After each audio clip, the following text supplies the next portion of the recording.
Hey guys, Spider-Bot here, NextGenTactics, and I'm bringing you some Battlefield 3 gameplay from back to Karkand. This is Gulf of Oman. I think I showed you some clips from Sharky Peninsula and Wake Island, but I haven't seen, at least on this channel, unless Colin's posted it, Gulf of Oman and the Strike at Karkand, I believe, was the other map. So anyways, just cut out that, or actually fast forward to the other episode in the chopper. So I'm trying to come down here and take the Olive Fort. I've actually unlocked everything on the, what was the last weapon I was using? The G36C, I believe. And I switched to the PP2000, and I'm going to talk a little bit about sort of what happened when the DLC came out, the Back to Karkand. I don't know if it actually reset. I don't know if they had a patch in there as well, or if it just, you know, reset my sensitivity, or there was an issue on the, I don't know if it was input lag or whatever people call it, lag on the controller. But I was having a hard time when the DLC first came out, and I think Colin posted a video or two on his channel. And on NGT. Maybe he didn't for the Back to Karkand. But anyways, he was talking about the same thing. So the first night when I was playing it, it was horrible. Like, I couldn't freaking aim. My acceleration on my controller was just way off. And I had to play with my sensitivity. So I don't know if it was a matter of playing with my sensitivity. I actually have smoke on my on the tank there and accidentally used it. So, but I found that after playing, you know, a couple days later, I adjusted my sensitivity and it seemed to be a whole lot better. And I also switched weapons. So the PP2000, and maybe it's just the weapon, because I switched to the PP2000. I had everything unlocked on the G36 for the engineer class. So I thought, well, why don't we try a new weapon?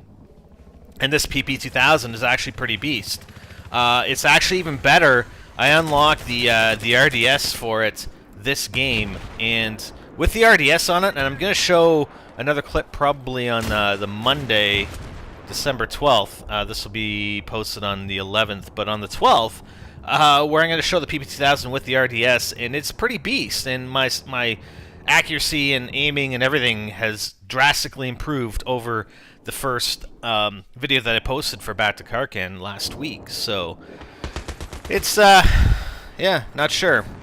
Again, not sure if it's just something that they reset the sensitivity, or if there is still a problem. But you know, this same night I was playing, I was watching some tweets from Colin, and he said that he was still having a pretty hard time with it. You know, I will say that it does take a little getting used to. And you know, it's definitely not, you know, control is definitely not as responsive as it is on the PC, obviously. It also seems like there's a good difference from PS3 to Xbox, but I guess the thing is, if you only play on one system, then you don't know. It's kind of like going to you know, like Best Buy and looking at, you know, you're going to buy a television, right?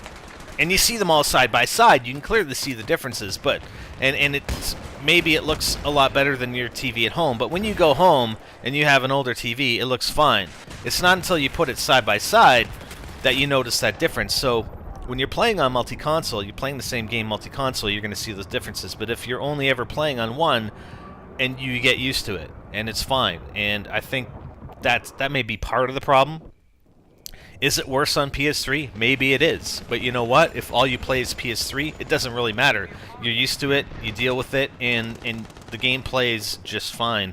And you, you know, quite honestly, you don't know any better, right?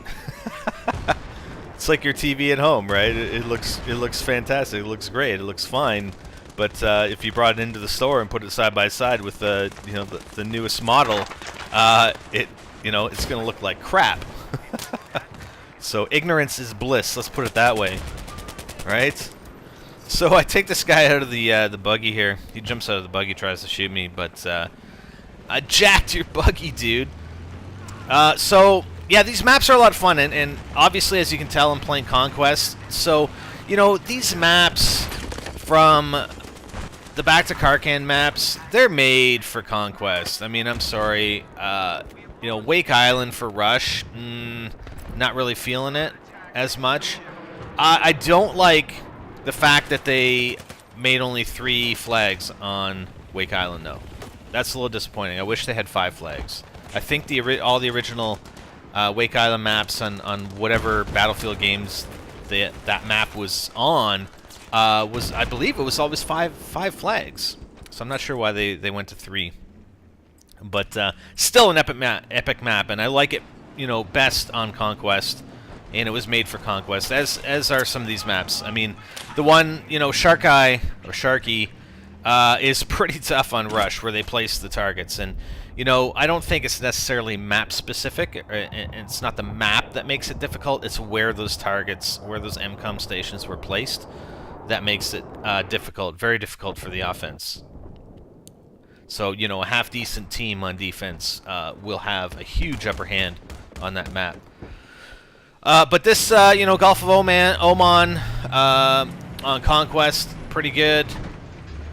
But I find, you know, just going back to the lag thing and playing this game, you know, the same thing happens, though, you know, not only from console to console. Let's say if you're playing Battlefield 3 on Xbox and PC and PS3, but there's also a difficulty when you're playing games like Battlefield 3 and Modern Warfare 3. So if you go and play Modern Warfare 3 for a week and you come to Battlefield 3, it's going to feel like really strange, and you're going to have to get used to it again. I mean, you know, a couple games into it, then you're fine. But it's just, you know, you get used to a certain way of playing and a certain response on the controller. And I'm not saying any one game, as far as controls, is better or worse than the other. They're just different, and they take a little getting used to. So if you consistently play, you know, one game all the time, then you don't really have to worry about it. You know, you're always playing Battlefield 3. I mean, it's great. You're used to it. It's fine, and you can kick some ass. And same goes for you know, a game like Modern Warfare 3. Which I will be posting a video for. Since the latest updates, it's gotten a lot better as far as I'm concerned with the lag. So, but anyways, there are 4 flags here on Gulf of Oman. Somebody just left the chopper in the middle of nowhere. I'm not a very good pilot, so I'm not, you know, I'm not doing anything with it. I'm just gonna leave it there. And we got all kinds of vehicles. There's all kinds of vehicles in this map, which is cool.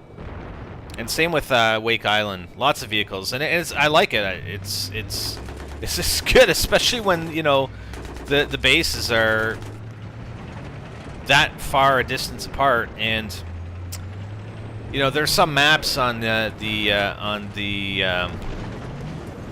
not part of the DLC that are regular, just part of Battlefield 3 that.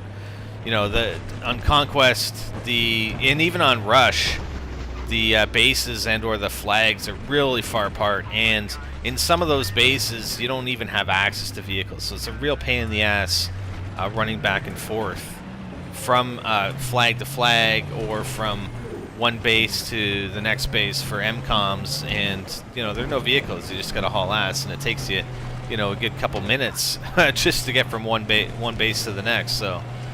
I do like the fact that they have a lot of vehicles in this DLC, and I thought I had it pretty good with this tank, but I don't know. I'm down to 62, 38.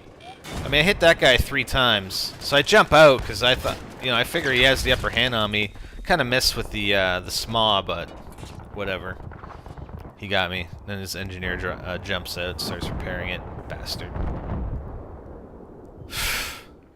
Engineers. Oh wait, I'm an engineer. All right. So what else do we want to talk about here? We're gonna have a few more games I have recorded that I'm gonna be posting on Monday and Wednesday. Trying to get back into the swing of things after being on vacation and working on a bunch of stuff. And we're also, you know, we're oh man. I flipped that thing right over. Beauty. They should make that more like, oh, what game is it? Oh, like Borderlands. Yeah, Borderlands. If you flip it over, you can actually go up to it and push it back over. I mean, it's a buggy, man. Come on. It's on its side. I should be able to push it over, right? Don't you think? I think so. Alright, so I jump out of the tank to take care of this guy and end up getting RPG'd. So actually, that was... You know what? That was actually a decent play. I jump out of there. The guy who has the RPG is shooting at me instead of the tank, so I saved the guys in the tank. Looks like maybe the tank took him out, or somebody took him out. And, yeah, my buddies in the tank are okay. See? Team player right there, right? That's right. So I don't know where those guys are going in the tank. I'm going up to these flags. And you'll see me in Conquest. Like, I'll actually race towards flags, even if we are capturing them, or in the process of capturing them, because I want the points. Even if it's ticking up that we're actually capturing it, I'll try and get in there so I get the points for the capture as well. Oh, I'm such a point whore. But hey, you know, you're trying to rank up too, right? So everything helps. So yeah, I am actually liking the PP2000, and like I mentioned, with the RDS, it's even better.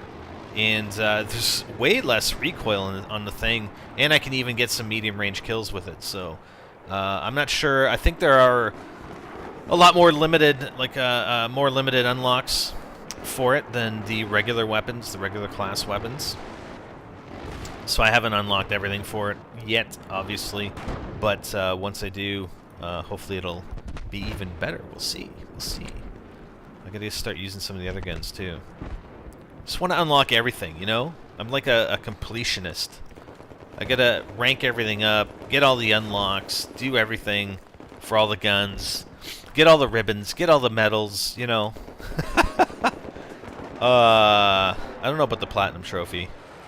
I'd have to go back and play through the campaign, because I did most of my recordings on the PC. So I haven't played much PC, and I don't know, it's just... A lot of guys that I play with, obviously, for NGT are on PS3.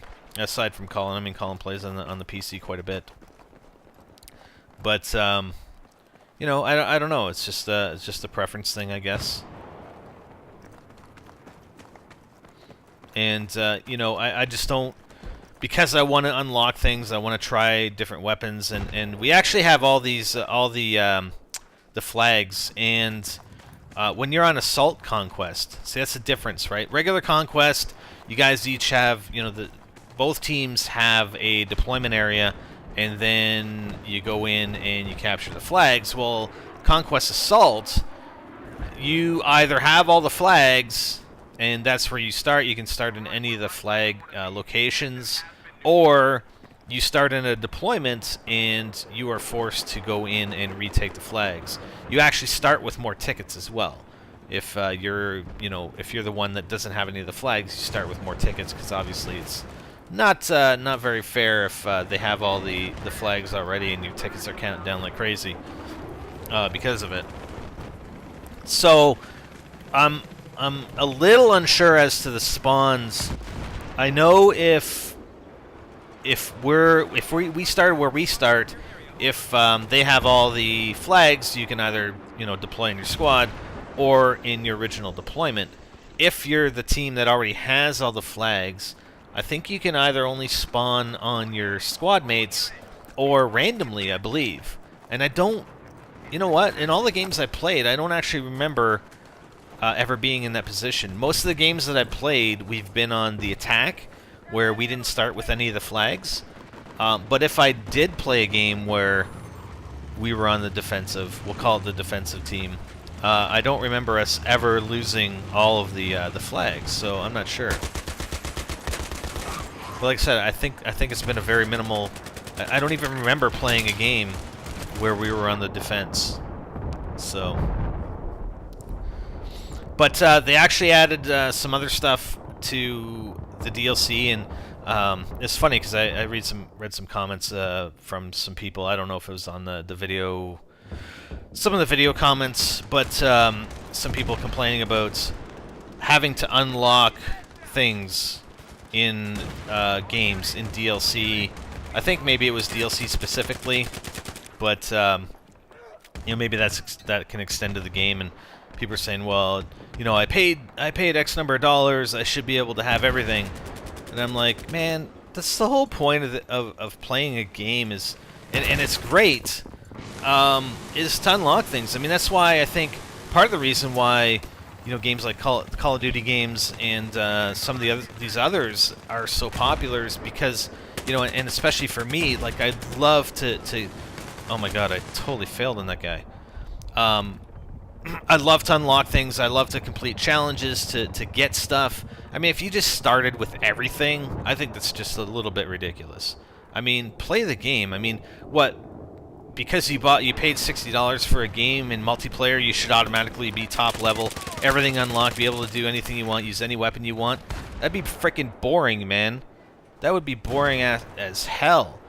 Same with DLC. I like it that they have stuff that you have to do to unlock new weapons, and and they're called assignments, actually, the assignments, and maybe I can review them in the next video.